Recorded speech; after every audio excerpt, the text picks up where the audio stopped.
자, 우리 수고들 많이 하셨어요. 또 오늘 끝나고 장례했고, 이번 주에는 우리가 장례가 많아가지고 우리 목장연합회에서 참 수고가 많으셨는데, 이렇게 살다가 보면 장례가 이렇게 막 겹칠 때가 있어요. 오늘도 있고 그런데 주로 환절기나 또 이럴 때 보통 많이 되는데, 여러분 수고 많습니다.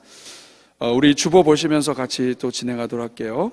자, 우리 1번, 하나님과의 관계가 회복될 때 그 영향이 가장 먼저 미치는 삶의 현장은 어디입니까? 네. 자, 우리가 하나님과의 관계가 회복이 되고 은혜를 받고 정말 예수님 믿게 됐어요. 근데 좋은 측면에서 보면 또 나쁜 측면에서든지 그 하나님을 믿은 그 영향이 가장 먼저 펼쳐지고 미치는 현장이 어디입니까? 18절부터 21절까지는 가정이죠, 가정. 그래서 아내들아, 남편들아, 자녀들아, 아비들아 해서 21절까지 가정에 대한 이야기가 나와요.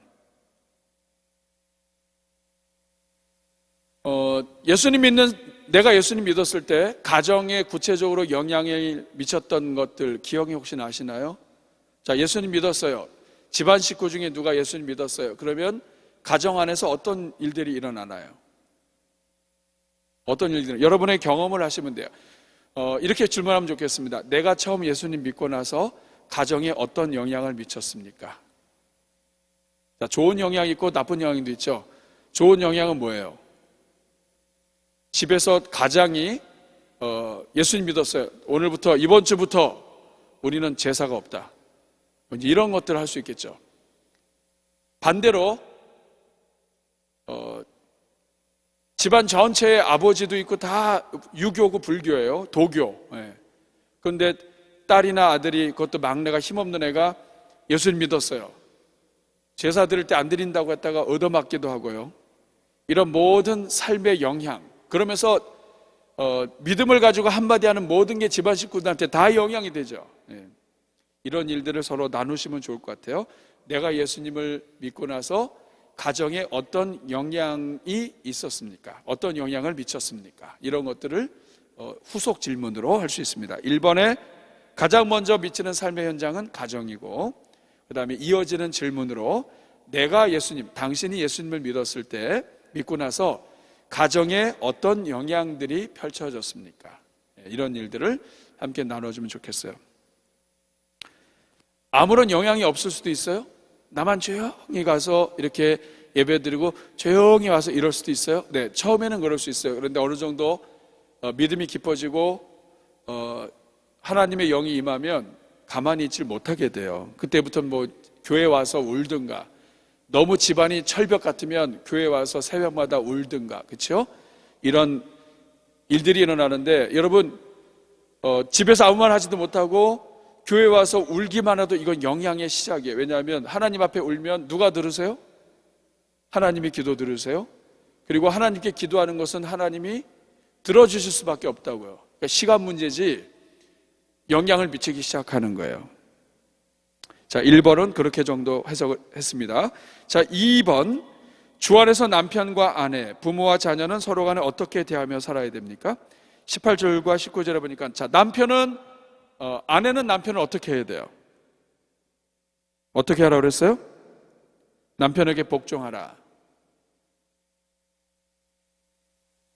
남편은 복종하는 것이 굉장히 큰 의미가 있다고 그랬죠. 그리스도인의 가정은 남편은 그리스도를 예표하고 아내는 교회를 예표해요. 그리스도가 교회를 위해서 십자가를 지고 죽은 것처럼 남편은 아내를 사랑하고, 그 다음에 교회된 아내가 그리스도께 복종하는 것처럼, 죽기까지 복종하는 것처럼 아내는 남편을 존경하고 존중하는 거예요. 이게 이제 창조의 원리고 가정을 세운 원리인데, 주 안에서 남편과 아내는 성경이 가르치는 대로 하는 게 가장 행복한 길입니다. 남편을 존중하시고 남편의 명예와 이런 것들, 자식들 앞에서 특별히 제일 피해야 될 거, 자식들 앞에서 남편을 갖다가 완전히 묵사발 내는 거 있죠. 어디서 뭐 하다가 와가지고 막 그러면서 이러면 큰일 납니다. 왜냐하면 자식들이 보고 자식들이 판단을 해요. 어머니를 판단하고 아버지를 판단해요. 이러면 안 됩니다. 그러면 남편이 설 데가 없어요. 남편이 설 땅은 명예. 여러분 가만히 보세요. 이렇게 동물들을 보면 그게 뭐죠? 공작, 꿩 이런 거 보면은 수탉은 또 수컷은 막 화려해요. 막 깃털도 막 엄청나게.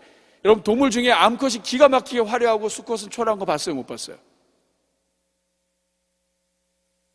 희한하단 말이죠. 왜냐하면 하나님이 창조 세계 속에 암시를 하신 거예요. 남자들은 꾸미기는 여성들이 많이 꾸미고 아름답지만 겉으로 드러나는 명예와 이런 것들은 남성들 어떤 그런 수컷에게 주는 게 있다고요. 마찬가지로 남자들도 가만히 보면 없어요. 알맹이 까보면 아무것도 없어. 아무것도 없어. 말은 그냥 그렇게 하지만 아무것도 없어. 그러나 그것으로 남자는 살아요. 명예 세워주고 자존심 세워주고 이거 하나로 남자를 세워주는 거예요. 혹시라도 우리 목자들 가운데 교구장들 가운데 완전히 그 남편을 동물 패듯이 패고 그리고 완전히 그 지렁이 밟듯이 밟고 이렇게 해서 혹시라도 했다면 여러분 그거 이제 오늘부터 하시면 안 돼요. 성경에 위배될 뿐만 아니라 사랑을 받지 못합니다. 남자는 자기를 인정해주는 사람에게 목숨 걸어요.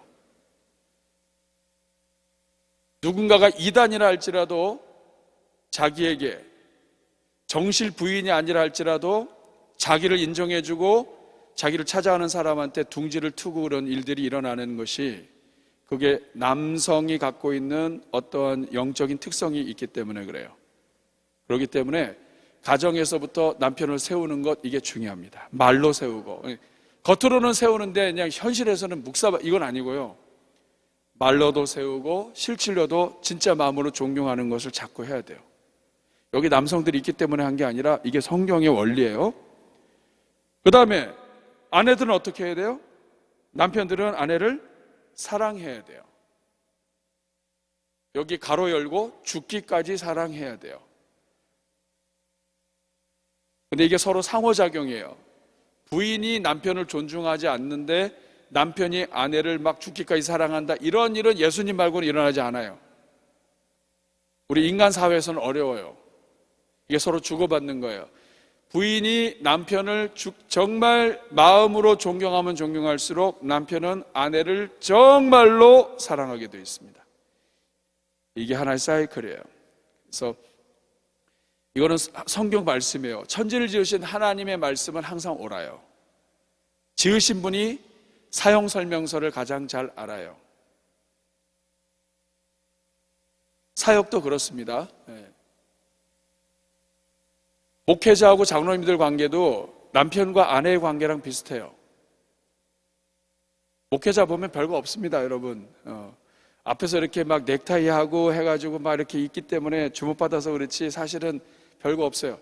장로님들이 잘하나 못하나 아이고 우리 목사님 이렇게 하면 잘 못하면서도 그냥 그렇게 사는 거예요.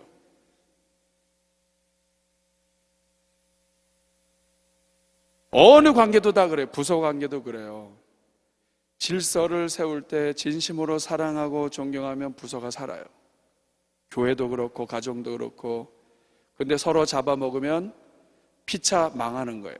서로 진심으로 사랑하고 서로 진심으로 축복하고 살다 보면 그렇게 할 수 없는 인간 별종이 나와요. 그러나 그럼에도 불구하고 십자가를 지신 나 같은 죄인을 구원하신 예수님을 생각하면서 진심으로 사랑하고 높이고 여러분 사랑하고 높이는 것은 둘만 있을 때 하는 게 아니에요. 다른 사람들 앞에서 높여야 그게 진짜 높이는 거예요. 둘이 있을 때 너무 잘해. 근데 따로 있을 때는 그러면 그거는 잘하는 게 아니죠. 명예는 아빠의 명예는 자식들 앞에서 엄마가 높여주는 데 있는 거지. 엄마가 둘이 있을 때 너무 잘하다가 자식 앞에서는 막 패듯이 패고 이러면 안 되죠. 그래서 서로가 그런 관계가 될 수 있기를 바랍니다. 성경적으로 사는 게 가장 행복한 길이에요. 자, 부모와 자녀는 자식은 부모를 순종하고 부모는 자식을 노엽게 하지 않고 이런 아주 기본적인 것들입니다. 자, 3번 문제 같이 읽겠습니다. 시작. 사도 바울은 종들과 상전들이 서로 눈가림으로 사람에게 하듯이 하지 말 것을 가리킵니다. 그 이유가 무엇일까요? 왜 눈가림으로 사람에게 하듯이 하지 말라고 할까요? 3장 22절부터 4장 1절까지 계속 반복되는 말이 뭐냐면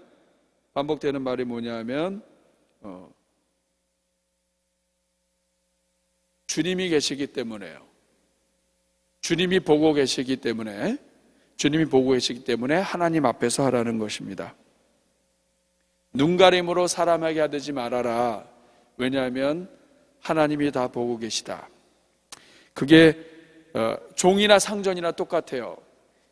자기 회사에서나 자기가 상전이지 나라에서는 상전이 따로 있고 온 우주의 상전 되신 하나님은 또 따로 있는 거예요.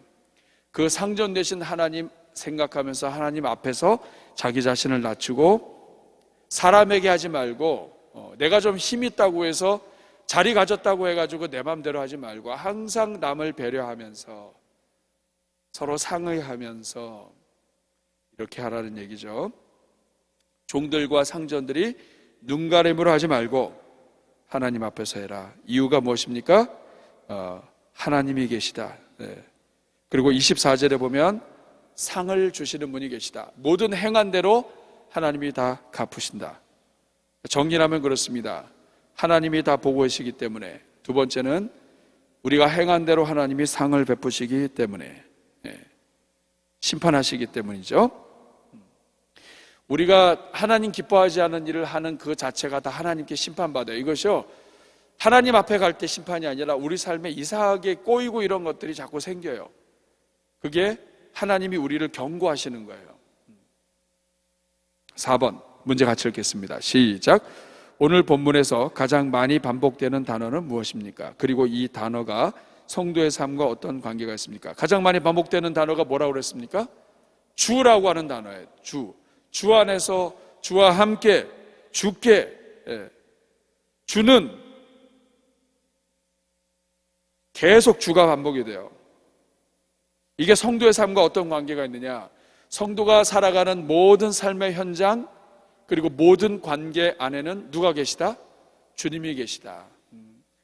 그렇기 때문에 내가 막 사람들에게 막 함부로 얘기하고 막 이런 것이 있다 그러면 그 뒤에 있는 주님을 우리가 자꾸 놓치는 거예요. 이거는 바꾸면 됩니다. 주님 앞에 좋은 사람, 나쁜 사람, 뛰어난 사람, 뛰어나지 못한 사람, 싫은 사람, 별의별 사람들이 다 있지만 그 뒤에 주가 계심을 보고 하나님 앞에서 자꾸만 하는 연습을 해야 내가 복을 받아요. 안 그러면 내가 복을 받지 못해요. 성도의 삶과 어떤 관계가 있어요? 그 주님을 인식하고 주님 앞에서 할 때 우리 성도의 삶이 복을 받습니다. 그리고 하나님 기뻐하시는 삶이 돼요. 그러니까 수고는 수고대로 하고 하나님이 보이지 않으면 이거는 수고가 헛수고가 된다고요. 하나님이 보이는 데서 하나님을 자꾸만 보고 해야 돼요.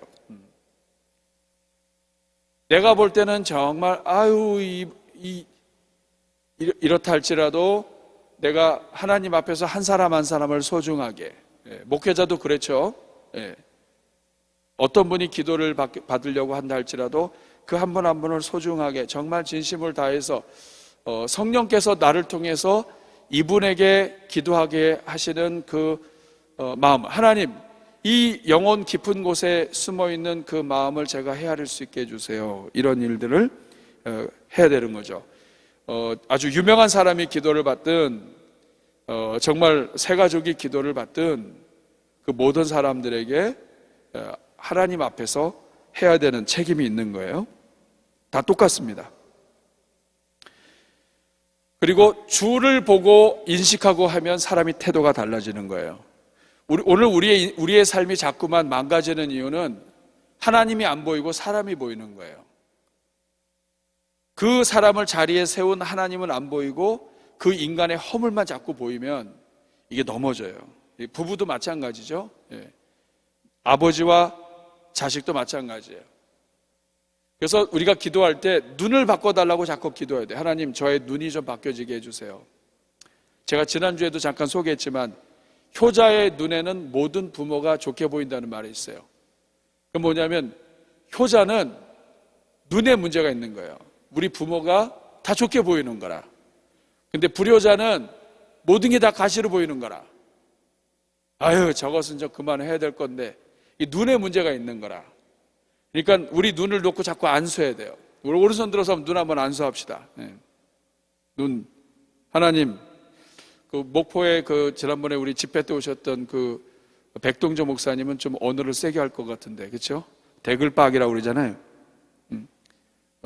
하나님이 이 눈을 불쌍히 여겨주시고 성령으로 새롭게 하셔서 이 눈이 하나님 아버지의 눈으로 보게 해 주옵소서.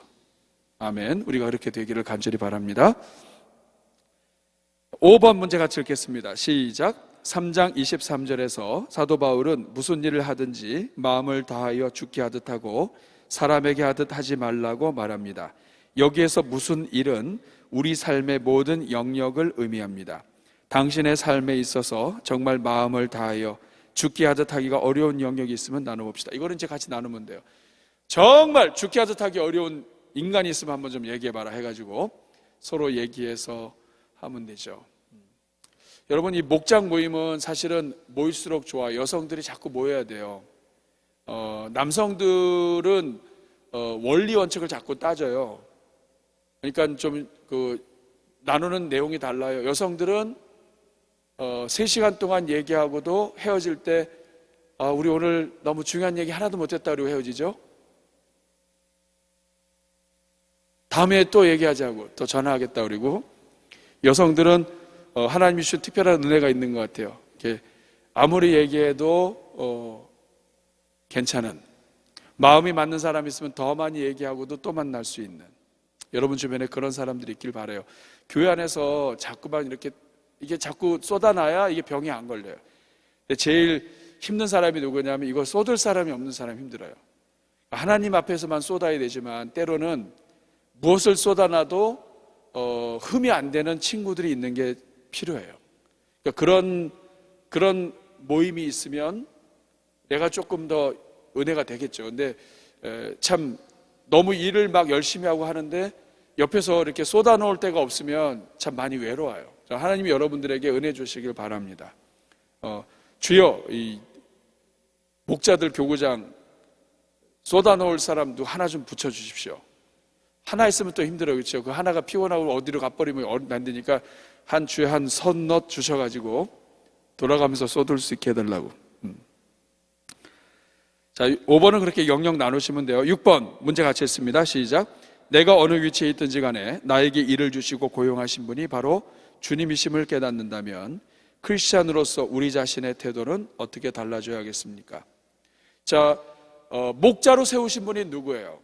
교회 당회를 통해서 여러분이 임명받긴 했지만 그 이전에 하나님의 인도하심이 있는 거예요. 하나님이 세워주신 거예요. 교사를 하든 어느 자리에 있든, 그러면 고용하신 분이 주님이시라고 한다면 나만 그렇게 고용한 게 아니죠? 하나님이 나를 그렇게 목자로 세웠으면 옆에 있는 사람은요? 누가 이 사람을 고용했어요? 여기도 하나님이 세우셨어요. 근데 하나님이 세운 사람들끼리 나도 하나님이 세웠고 여기도 하나님이 세웠는데 이거 서로 욕한다든지 하게 되면 누구를 욕하는 거냐면 이 사람을 세우신 주님을 욕하게 돼요. 이 눈이 어두워진 거예요. 이 눈이 열려야 됩니다. 그래서 모든 자리는 하나님이 허락하지 않고는 세워지지 않아요. 이게 하나님의 주권이에요. 그렇기 때문에 목자가 다른 목자들을 소중히 여겨야 돼요. 다 똑같습니다. 교육자도 마찬가지고 장로님도 마찬가지고, 나랑 같은 생각을 갖고 있지 않는 장로님이다 할지라도 우리 시모 집사님, 우리 권사님들, 우리 교구가 다른 장로님이라 할지라도, 때로는 우리가 과거에 의견이 달랐던 장로님이라 할지라도 그분을 세우신 분은 하나님이라고 하면서 항상 기억을 해야 돼요. 여기에서 실패하면 사람이 선을 넘어버리고요, 선을 넘게 되면 나중에 어려워져요. 하나님은 하나님을 만홀히 여기는 자를 하나님 기뻐하지 않으세요. 하나님을 존중하는 자를 내가 존중하겠고 말씀하시잖아요. 그러니까 내가 하나님을 믿고 존중하는 거는 내가 막 기도만 하고 예배도 여기로 되는 게 아니에요. 내가 진짜 존중하는 것은 뭐냐면 내 삶의 모든 영역에 하나님이 다스리고 있음을 내가 인정하는 거예요. 하나님이 이분도 다스리시고 이분도 하나님이 세우지 않으면, 교구장도 마찬가지예요. 내 교구장, 우리 교구장인데 전에 있던 교구장님은 잘했는데 이번 교구장님은 좀 틀려가지고 이 교구장 바뀌어졌으면, 이런 생각 우리 하죠. 그런데 그 교구장을 세우신 분도 하나님이세요. 그러면 이 자리에서 할 일은 그 교구장을 위해서 축복하고 기도하는 거예요. 항상 조심해야 됩니다. 이 일은 항상 조심해야 돼요. 목회자도 이런 실수할 때가 있어요. 다른 목회자들, 또 이런 사람들, 노회나 이런 데서 하다 보면 좀 이렇게 버거울 때가 있어요. 근데 그때 조심해야 되는 거예요. 항상 자기 선을 지키고 있어야 돼요. 그게 겸손이에요.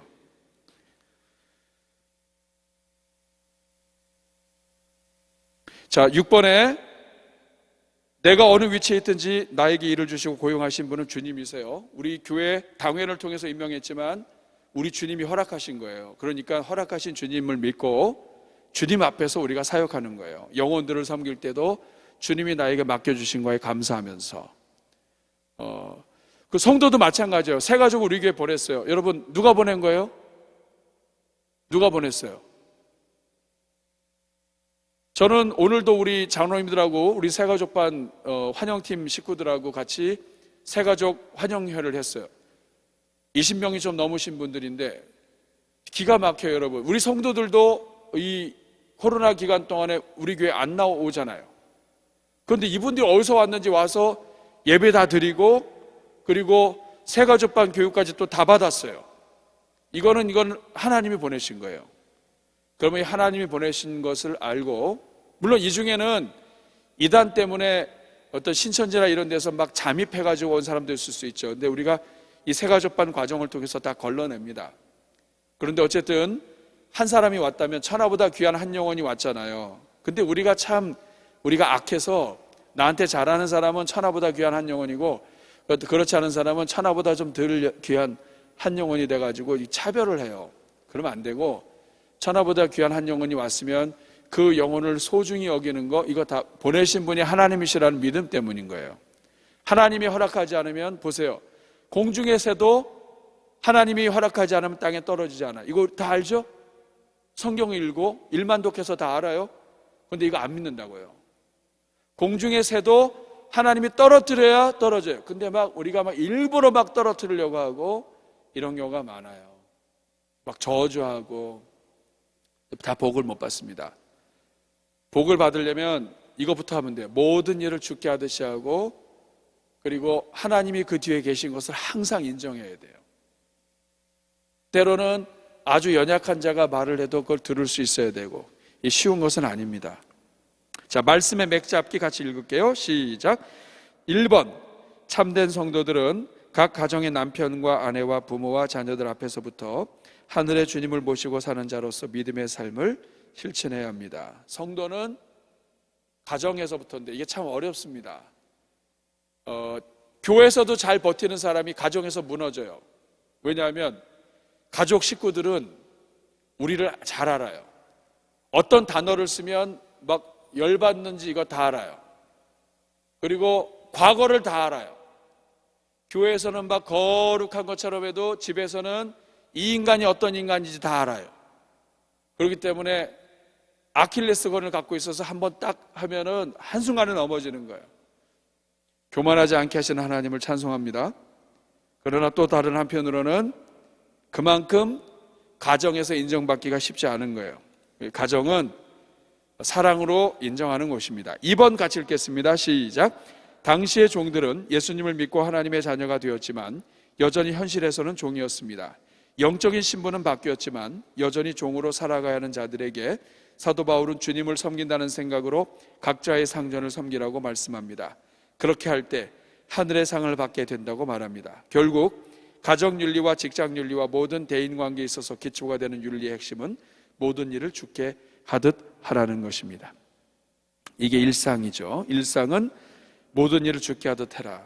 자, 노예들은 그냥 시키는 대로 하는 거예요. 그런데 하나님을 바라보면서 일을 해라. 자, 3번 문제 3번 요약한 거 같이 읽겠습니다. 시작. 우리 삶의 영역 가운데 우리 주님의 통치를 벗어나는 영역은 없습니다. 그렇게 사람 눈은 가릴 수 있어도 주님 눈은 가릴 수 없습니다. 더욱이 하나님은 모든 일에 선악간에 심판하시고 상을 주시는 분이십니다. 하나님 눈 가릴 수 없어요. 하나님이 다 보고 계세요. 그리고 하나님이 참고 참으시다가 어느 정도 때가 되시면 그때는 하나님이 표대로 옮기십니다.